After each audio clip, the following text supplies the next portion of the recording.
Hello everyone, मैं CSIT online classes से आज आपको सी प्रोग्रामिंग के नेक्स्ट लेसन को कंटिन्यू करूंगी, जिसमें हम लोग समझेंगे कि वेरिएबल्स क्या होता है, वेरिएबल्स को डिक्लेयर कैसे करते हैं और वेरिएबल्स बनाने के लिए रूल क्या क्या होते हैं।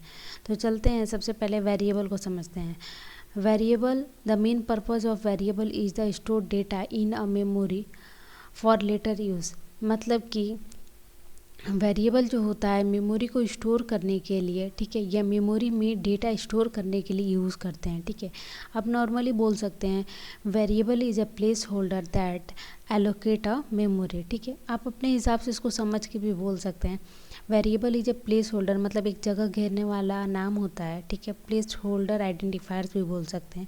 That allocate a memory, later use मतलब बाद में उसका यूज़ करते हैं। Unlike constant do not change during the program education, मतलब बता रहा है कि जो कांस्टेंट होता है वो प्रोग्राम एजुकेशन टाइम में चेंज नहीं होता। वेरिएबल वैल्यू में भी चेंज ड्यूरिंग एजुकेशन टाइम, और जो वेरिएबल होता है वो एजुकेशन टाइम में चेंज होता है। मतलब वेरिएबल जो भी आप डिक्लेयर करोगे वो आप जब चाहो तब आप चेंज कर सकते हैं। ठीक है, तो वेरिएबल जो होता है वो आपका एक प्लेस होल्डर होता है जो मेमोरी एलोकेट करने के लिए यूज़ किया जाता है। ठीक है, जिसका कोई ना कोई नाम होता है और उसमें वो मेमोरी जो होता है आप उसी टाइम या आप चाहो तो बाद में भी उसका यूज़ कर सकते हैं।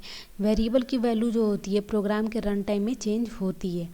अब वेरिएबल को डिक्लेयर करने का सिंटेक्स क्या होता है, यहाँ पे सबसे पहले टाइप का मतलब डेटा टाइप होता है। ठीक है, डेटा टाइप लिखते हैं, फिर उसके बाद स्पेस लेते हैं, फिर वेरिएबल नेम लिखते हैं। वेरिएबल नेम आप जब भी बनाएंगे तो इसका रूल ध्यान रखेंगे। ठीक है, और उसके बाद उसी तरीके में एक और वेरिएबल, मतलब एक से ज़्यादा अगर आपको वेरिएबल डिजाइन करना है तो सबसे पहले डेटा टाइप लिखेंगे, वेरिएबल नेम, कॉमा, दूसरा वेरिएबल नेम, फिर तीसरा वेरिएबल नेम। ठीक है, अब इसमें हम लोग बात करते हैं वेरिएबल बनाने के लिए। वेरिएबल बनाने के लिए जो रूल्स होते हैं, सबसे पहले जब भी वेरिएबल बनाएंगे या तो वो लेटर में ए से कैपिटल जेड के अंदर होने चाहिए। ठीक है, या लोअर लेटर में स्मॉल ए टू जेड होने चाहिए, या डिजिट में 0 to 9 या अंडर स्कोर। डिजिट डायरेक्ट नहीं यूज़ करेंगे हम, जब भी यूज़ करेंगे तो आपको बताएं अल्फ़ा न्यूमेरिक डिजिट यूज़ करेंगे। अल्फ़ा न्यूमेरिक मतलब A1 A2 A3 ऐसा, या ABC1 या नेम 1 नेम 2 ऐसा कुछ। ठीक है, मतलब डायरेक्ट डिजिट से नहीं बना सकते।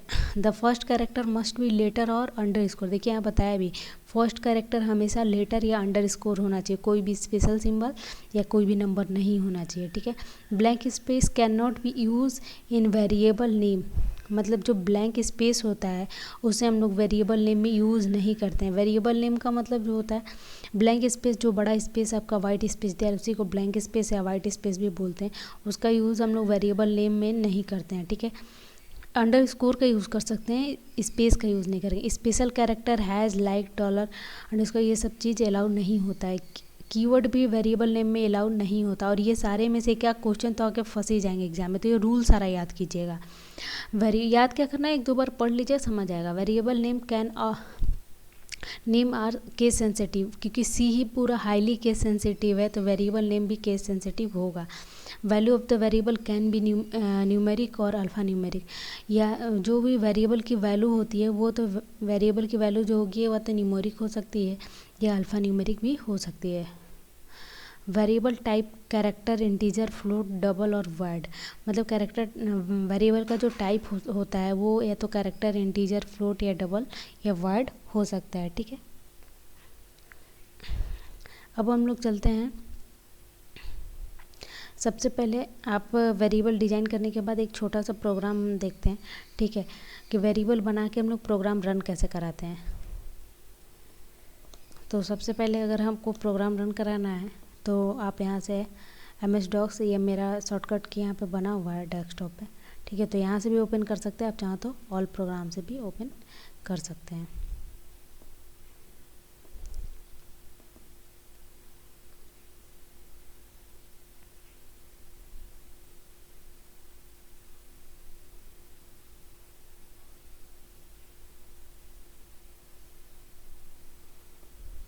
तो सबसे पहले हम लोग यहाँ से न्यू फाइल लेंगे,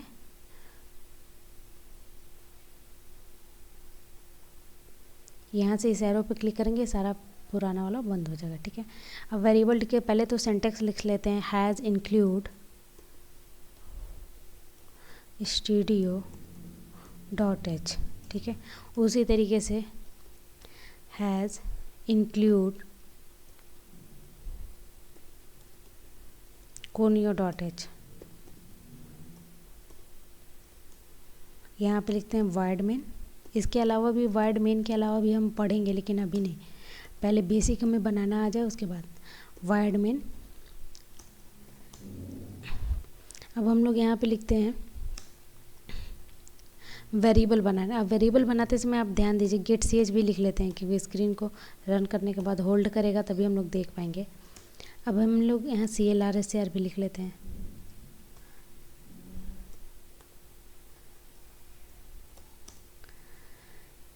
यहाँ पे लिखते हैं INT वेरिएबल। हमने बताया था पहले डेटा टाइप लिखा था, तो यानी डेटा टाइप लिखे, उसके बाद वेरिएबल का नाम। वेरिएबल का नाम आप कुछ भी बना सकते हैं, हम वेरिएबल का नाम A1 बनाएं, या आप चाहें तो यहाँ पे var1 भी बना सकते हैं, ठीक है, var1, ठीक है, इक्वल टू, इसमें हमने 10 रख दिया, ये वेरिएबल बन गया। अब इस पूरे, अभी देखिए ये जो है ये वेरिएबल बन गया, ठीक है। INT var1 वेरिएबल का नाम जो दे दिए, ये डेटा टाइप डिक्लेयर किया, ये वेरिएबल। पहले ये क्लियर हो कि वेरिएबल कौन सा लाइन, INT डेटा टाइप लिखे फिर var1 स्पेस करके, ठीक है। तो ये वेरिएबल का नाम क्या है, var1 है, और इसका डेटा टाइप क्या है, इंटीजर। मतलब ये वेरिएबल किस टाइप का है, इंटीजर टाइप का, ठीक है। अब हम यहाँ पे इसकी वैल्यू इनिशियलाइज करते हैं 10, तो ये क्या हो गया, ये वेरिएबल में वैल्यू इनिशियलाइज हुआ, ठीक है, वेरिएबल डिक्लेयर हुआ और इसी लाइन में वैल्यू इनिशियलाइज भी हो गया, ठीक है। इक्वल टू क्यों लगाए हैं, 10 को var1 में रखने के लिए। इक्वल टू क्या करता है, असाइन करता है, जो 10 वैल्यू है वो var1 में चली गई। सेमी कॉलन क्यों लगाया, लाइन को ख़त्म करने, लाइन टर्मिनेट करने के लिए, ठीक है। अब हम इसे प्रिंट कराना है तो क्या लिखेंगे, प्रिंट एफ। और प्रिंट एफ क्या होता है, एक लाइब्रेरी फंक्शन है, एफ का मतलब फॉर्मेटेड होता है, ठीक है, सेमी कॉलन लाइन टर्मिनेट करने के लिए। अब हमें ये प्रिंट कराना है वेरिएबल को, तो सबसे पहले फॉर्मेट स्पेसिफायर लगाएंगे। फॉर्मेट स्पेसिफायर मतलब ये वेरिएबल किस टाइप का है, ठीक। उसके बाद हम लोग यहाँ पे लिखेंगे कॉमा, ये इसका फॉर्मेट होता है लिखने का, डबल इंटेड कॉमा में %d लिखते हैं, और फिर वेरिएबल का नाम var1, ठीक है। जिसको भी प्रिंट कराना, मतलब वेरिएबल का नाम var1, इसी को प्रिंट कराना तो var1, ठीक है। यहाँ पे प्रिंट कराते हैं, कंट्रोल F9 करते हैं,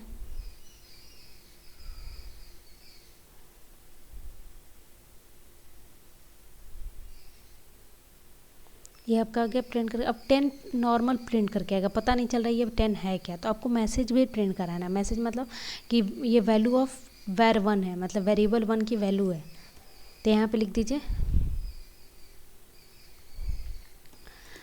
वैल्यू ऑफ var1।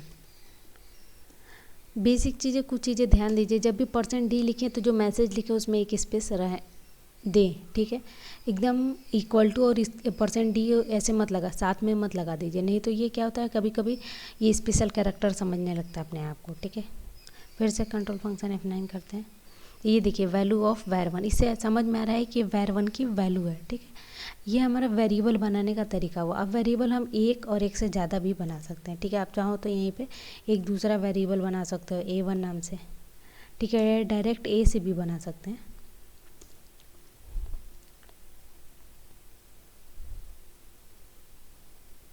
यहाँ पे A लिखते हैं और A की वैल्यू देते हैं A = 1, ठीक है। अब हमें A को भी प्रिंट कराना है, तो जितनी चीज़ें जिसमें वैल्यू प्रिंट होती है, ठीक है, %d लगाएंगे तभी प्रिंट होगा। %d नहीं लगाते हैं तो क्या होता है, गार्बेज वैल्यू कोई भी मेमोरी का प्रिंट होके आ जाएगा।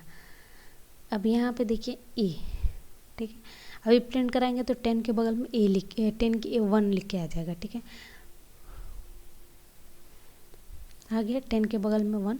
अब हम चाहते हैं कि ये 1 जो है वो नेक्स्ट लाइन में है, ठीक है, तो जहाँ भी नेक्स्ट लाइन में आप चाहते हैं वहाँ पे /n लगा दीजिए, ठीक।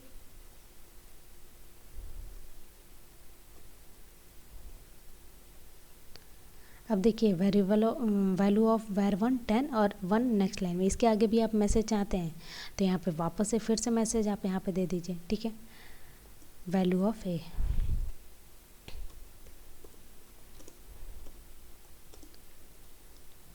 ठीक,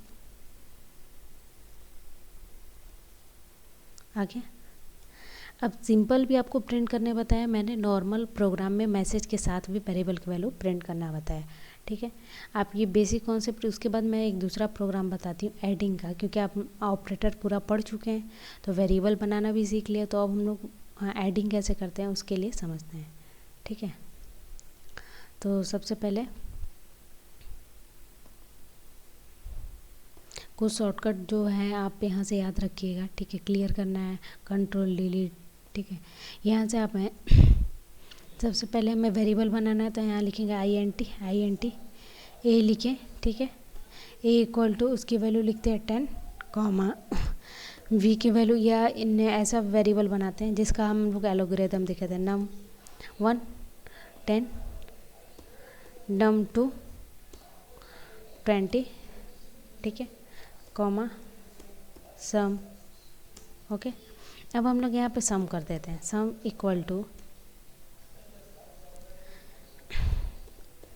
num1 प्लस num2। ओके, यहाँ पे लिखते हैं प्रिंट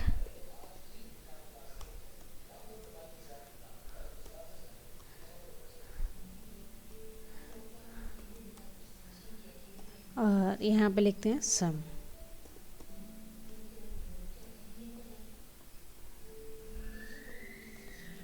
ठीक है, आ गया 30 प्रिंट करके, क्योंकि 20 num1 की वैल्यू num2 की। अब आपको देखना है ये प्रोसेस काम कैसे कर रहा है, तो आप अपने कीबोर्ड से F7 प्रेस कीजिए।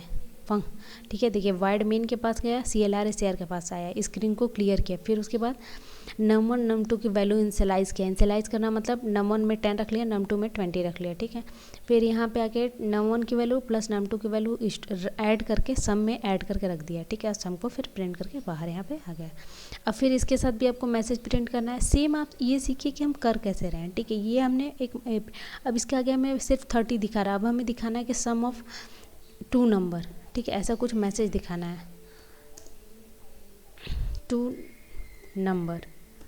ठीक है, यहाँ पे ऐसा मैसेज दिखाना, तो हमने क्या किया, %d के आगे मैसेज लिया, और %d में हमेशा एक स्पेस दीजिएगा। बार बार बोल रहे हैं क्योंकि अक्सर बच्चे ये गलती करते हैं।